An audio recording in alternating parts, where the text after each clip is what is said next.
Hai, good day guys, kembali lagi di Kentang Tech Channel dan kali ini kita mau share ke kalian gimana caranya dengan harddisk eksternal seperti ini kita bisa bikin dia jadi sebuah portable gaming station yang bisa dibuat mainin game apapun. Ya, game apapun. Mau itu game arcade, game PS1, PS2, Wii, Wii U, Nintendo Switch, Xbox 360, bahkan PS3. Dan gak cuma itu aja, di sini kita juga bakalan bisa mainin game-game PC favorit kita di PC atau laptop lain kapan saja dan di mana saja. Dengan syarat PC atau laptopnya kuat spesifikasinya. Hehe. Oke, langsung aja kita spill caranya ke kalian semua. Cara ini sebenarnya udah kita bahas di video kita tentang mini PC yang kita jadikan gaming station beberapa waktu lalu. Hanya saja kali ini kita akan bahas jauh lebih lengkap lagi caranya. Jadi di sini kita akan pakai aplikasi bernama Retrobat. Jadi gampangnya, Retrobat ini sebenarnya mirip dengan Batocera. Mirip banget bahkan. Cuma kalau Batocera itu dia berdiri sendiri seperti sebuah operating system. Nah kalau Retrobat ini, dia ini adalah aplikasi yang berjalan atau bisa kita jalankan melalui Windows. Jadi untuk setting, isi ROM game dan hal-hal lain yang agak ribet kalau kita lakukan di Batocera itu jadi jauh lebih mudah kalau kita pakai Retrobat ini. Selain itu karena ini berjalan di dalam Windows, kita tetap bisa pakai Windowsnya itu sendiri untuk aktivitas lain, ngetik, browsing, atau mungkin main game sambil live streaming, kita juga bisa dengan cara seperti ini. Kalau pas lagi pengen main game dengan Retrobat, kita tinggal jalankan aja aplikasinya tanpa susah-susah matikan dan restart PC-nya lagi, seperti kalau kita mau pakai Batocera. Nggak cuma itu, Retrobat ini juga bisa kita jadikan portable gaming device yang mana game-gamenya itu bisa kita mainkan lewat harddisk portable di PC atau laptop lainnya. Nanti kita akan spill gimana caranya. Nah, karena cara install ini sebagian udah pernah kita buat di video terdahulu, jadi buat kalian yang udah nonton bisa langsung skip lewat timelapse yang kita buat. Kalian bisa langsung ke bagian copy game PC ke dalam Retrobatnya karena itu belum kita bahas. Sedangkan buat kalian yang belum pernah nonton cara pasang Retrobat ini, kalian bisa lanjutkan nonton langkah demi langkahnya berikut ini. Selanjutnya langkah pertama untuk menginstal Retrobat ini, kita pergi ke official websitenya untuk mendownload Retrobatnya. Nah, di sini kita udah download Retrobatnya. Untuk installnya itu gampang banget. Sama dengan kalau kita mau install aplikasi biasa lainnya. Kita tinggal jalankan Retrobatnya, kemudian OK, kemudian next, kemudian pilih di mana kita mau menginstal Retrobatnya. Di sini kita langsung install di drive C aja biar gampang. Kemudian pilih install. Biarkan proses hingga selesai, kemudian pilih finish. Di sini kita perlu mendownload pula BIOS untuk Retrobatnya. Link downloadnya kalian bisa cek di deskripsi video ini ya. Di sini kita udah download BIOS-nya dan dia masih dalam bentuk zip seperti ini. Sekarang kita langsung ekstrak here saja file BIOS yang udah kita download. Setelah diekstrak, kita cut saja folder BIOS hasil ekstrak tadi. Kemudian kita buka tempat di mana kita menginstal Retrobat-nya. Kemudian kita pastekan saja di sana. Apabila ada notifikasi untuk replace, langsung di replace the file in the destination aja. Maka sampai di sini proses persiapan kita selesai. Selanjutnya sebelum menjalankan Retrobat-nya, kita akan mengcopy dulu ROM game-nya. Di sini kita udah siapin ROM game yang udah kita download sebelumnya. Nah, untuk ngopi ROM game-nya gampang banget. Contoh, di sini saya mau ngopi ROM game Mame. Kita buka aja di mana tempat kita siapin ROM game-nya. Dalam contoh ini kita udah siapin semuanya di harddisk kita. Terus setelah itu kita Ctrl A saja atau seleksi ROM mana yang mau kita copy. Kemudian tekan Ctrl C untuk mengcopy. Selanjutnya kita buka folder di mana kita install Retrobat-nya. Kemudian buka folder bernama ROMs, lantas cari folder bernama ROM game yang mau kita copy. Karena di sini kita mau ngopi game Mame, kita langsung aja buka folder Mame. Lantas kita pastekan saja ROM gamenya tadi di sana. Jadi intinya itu copy ROM game yang udah kita siapin ke folder bernama mesin game atau konsol yang mau kita mainin. Kalau Mame ya ke folder Mame, kalau PS1 ya ke folder PS1, PSP ke PSP, PS3 ke PS3, Xbox 360 ke Xbox 360 dan seterusnya. Nah selanjutnya kita akan mengkopikan game PC ke dalam Retrobat ini. Jadi nanti game PC yang akan kita mainkan itu dia bakalan muncul pada menu Retrobat-nya. Caranya gampang banget. Jadi di sini kita udah siapin beberapa game PC yang biasa kita mainin di PC kita. Ada Marvel Spider-Man Miles Morales, No Man's Sky, dan ada pula Samurai Maiden. Jadi pastikan dulu kalian udah punya game PC yang siap dimainin seperti ini. Nah di sini kita langsung copy aja folder-folder berisi game tadi dengan menekan Ctrl C.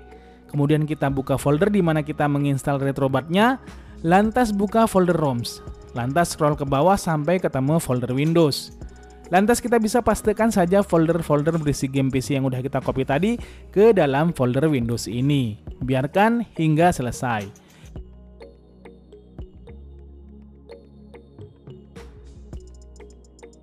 Bila sudah, sekarang pada folder game yang udah kita copy tadi, kita klik kanan, lantas kita tambahkan di bagian belakang nama foldernya itu ekstensi .pc. Kita rename semua hingga folder-folder game di dalam folder Windows terrename dengan ekstensi .pc. Bila sudah, maka kita bisa menutup foldernya kemudian menjalankan retrobat-nya. Dan beginilah tampilan awalnya. Bener-bener mirip banget dengan Batocera kan? Di sini untuk pertama kali kita langsung tancapin gamepad-nya aja ke PC-nya atau ke laptop kalian kalau kalian pakai laptop. Kalian mau pakai gamepad USB biasa bisa, gamepad Bluetooth atau wireless juga bisa. Nah, saat pertama kali kita colokin gamepad, kita langsung tekan sembarang tombol pada gamepadnya, maka saat itu retrobat akan mendeteksi gamepad kita secara otomatis. Dan nanti kita akan diminta melakukan proses mapping seperti ini.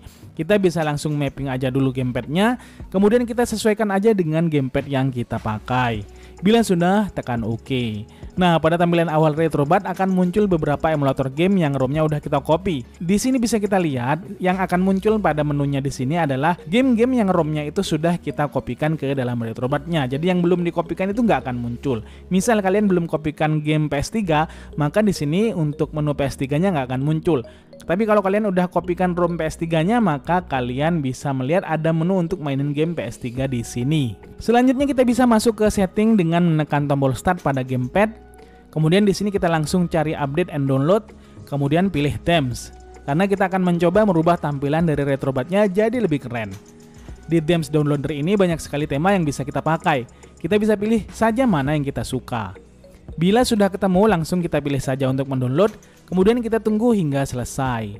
Bila sudah selesai, kita bisa back untuk kembali ke menu utama, kemudian pilih user interface setting. Kemudian pada theme set, kita pilih dan ganti ke tema yang baru saja kita download. Kemudian back dan back lagi, maka secara otomatis tema dari retrobatnya akan berganti sesuai yang kita pilih tadi. Gimana? Jadi lebih keren kan? Hehe. Kita juga bisa menambahkan gamepad di sini. Misal kita mau pakai 2 atau 3 sampai 4 gamepad, maka kita tinggal colokin aja ke PC-nya atau laptopnya, kemudian retrobat akan langsung mendeteksi otomatis dan mengarahkan kita untuk melakukan mapping pada gamepadnya seperti di awal tadi. Atau kita juga bisa menyeting dan merubah mappingnya pula di menu setting seperti ini. Selanjutnya biar lebih mantap lagi, kita akan melakukan scraping agar opsi pilihan gamenya nanti jadi lebih menarik. Kita masuk lagi ke setting, kemudian pilih scraper, kemudian pada menu source kita pilih scrap form, lantas pilih the games DB, kemudian back. Pilihan scraper settingnya ini juga bisa kita rubah-rubah sesuai kesukaan kita. Bila sudah, kita kembali ke menu utama dan retrobat akan melakukan proses scraping. Tunggu aja hingga beres. Proses lama enggaknya itu tergantung dari seberapa banyak game yang udah kita copy dan masukkan ke dalam retrobatnya. Semakin banyak gamenya maka semakin lama prosesnya. Bila proses scraping selesai, kita bisa tekan start untuk masuk ke setting lagi, kemudian pilih game setting dan update game list. Bila sudah, kita bisa masuk ke menu utama dan coba cek pada pilihan gamenya. Nah, di sini kita akan melihat tampilan dari opsi gamenya akan berubah menjadi seperti ini. Ada box cover dan ada preview gameplaynya pula. Walaupun memang nggak semua game itu bisa terdeteksi box covernya. Namun sebagian besar itu akan bisa, utamanya game-game retro, game-game arcade, game konsol, dan lain sebagainya. Ini akan jauh lebih memudahkan kita untuk memilih game yang mana yang akan kita pilih dan mainkan di retrobatnya. Sekarang kita coba mainkan beberapa game dengan retrobat ini.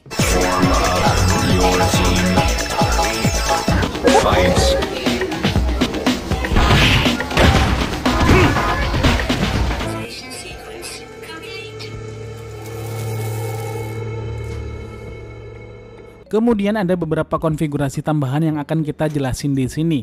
Untuk mainin game PS2, Wii, Wii U, Nintendo Switch, PS3 dan Xbox 360, ada beberapa setting tambahan yang perlu kita lakukan secara manual di dalam retrobat. Karena memang secara default retrobat itu nggak mengincludekan emulator-emulator konsol yang sebut barusan saat pertama kali kita download dan install retrobatnya. Jadi kita harus setting dan download secara manual lewat retrobatnya. Kita langsung contohin aja biar lebih gampang. Misal di sini kita mau mainin game Xbox 360. Kita pilih menu Xbox 360, kemudian kita pilih game yang mau kita mainin seperti ini. Nah, nanti akan muncul notifikasi seperti ini. The emulator Xenia is not installed. Install now. Maka di sini kita langsung pilih saja yes. Kemudian Retrobat akan langsung menginstal Xenia emulator ke dalam Retrobatnya. Kita tunggu saja hingga selesai. Bila sudah terinstall, maka nanti kita akan langsung masuk ke dalam game Xbox 360-nya seperti ini.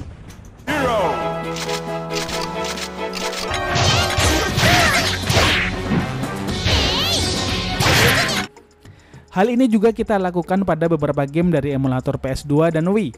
Kita contohin lagi. Di sini kita pilih PS2 dan kita coba mau mainin game God of War. Di sini kita langsung aja pilih gamenya, kemudian akan muncul notifikasi The emulator PCSX2 is not installed. Install now. Langsung kita pilih yes. Nanti Retrobat akan mendownload dan menginstal emulator PCSX2-nya, dan setelah itu kita akan bisa langsung masuk ke dalam game PS2 yang mau kita mainin. Gampang kan? Untuk mainin game PS3 sebenarnya sama.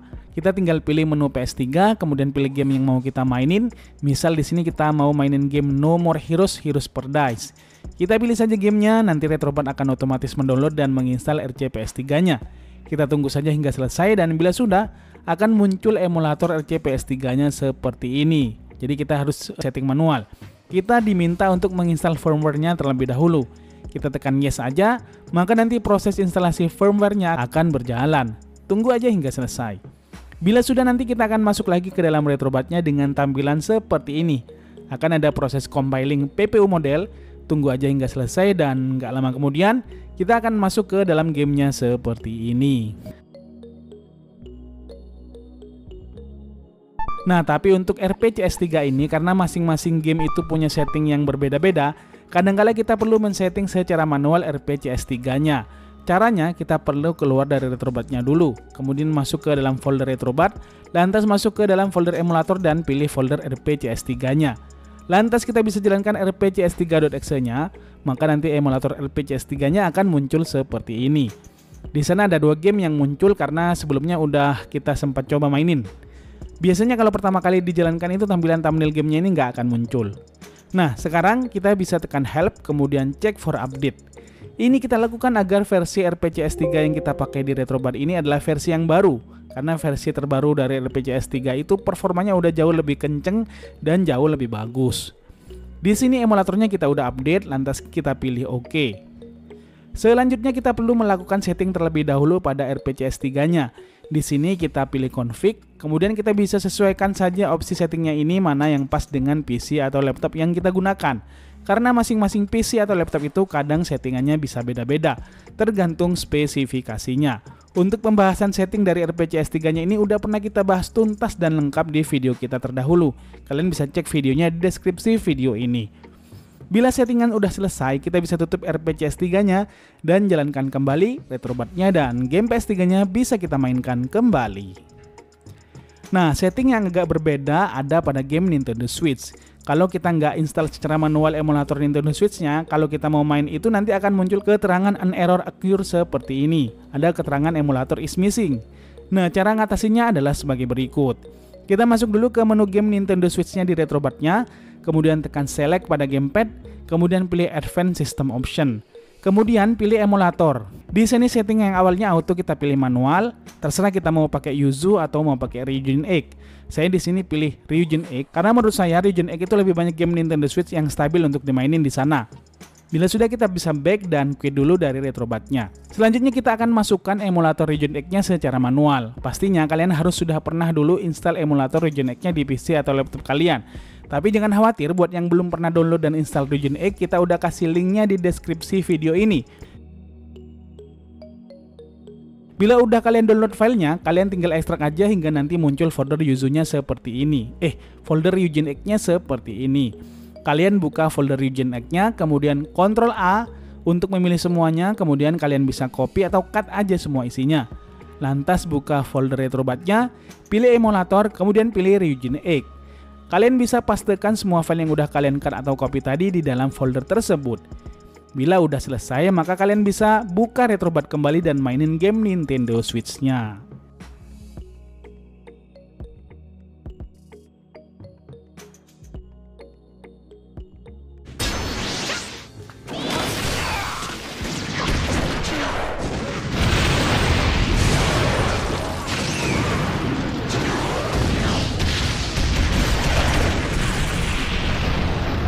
Baiklah, sekarang gimana caranya agar Retrobat ini bisa kita jalankan lewat harddisk eksternal atau drive eksternal lain yang kita punya, sehingga nanti dia akan bisa menjadi sebuah disk gaming portable yang bisa kita bawa kemana-mana. Caranya sumpah gampang banget. Kita tinggal cari folder Retrobat yang udah kita install di PC atau laptop kita, kemudian klik kanan folder Retrobatnya, selanjutnya kita klik copy. Selanjutnya kita tinggal pasang aja harddisk eksternalnya ke PC kita, kemudian buka aja harddisknya dan langsung pastekan di mana saja yang kita mau pada harddisk eksternalnya.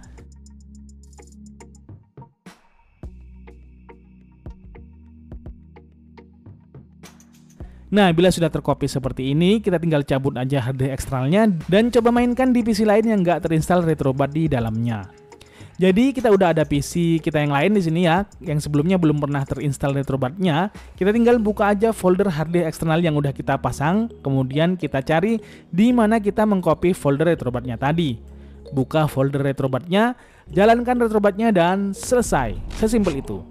Retrobat bisa jalan dengan sempurna di PC atau laptop lain tanpa kita perlu menginstal Retrobat ke PC atau laptop lain tersebut. Tapi sebelumnya, pastikanlah kalian udah menginstal Visual C++ 2013 dan 2015 di PC atau laptop lain tersebut. Dan juga sudah menginstal DirectX ke PC atau laptop tersebut. Karena Retrobat itu membutuhkan kedua program tadi terinstall di PC atau laptopnya agar Retrobat bisa berjalan dengan sempurna. Sekarang kita langsung pasang gamepad dan konfigurasi lagi. Kemudian kita coba mainkan game di PC yang lainnya ini.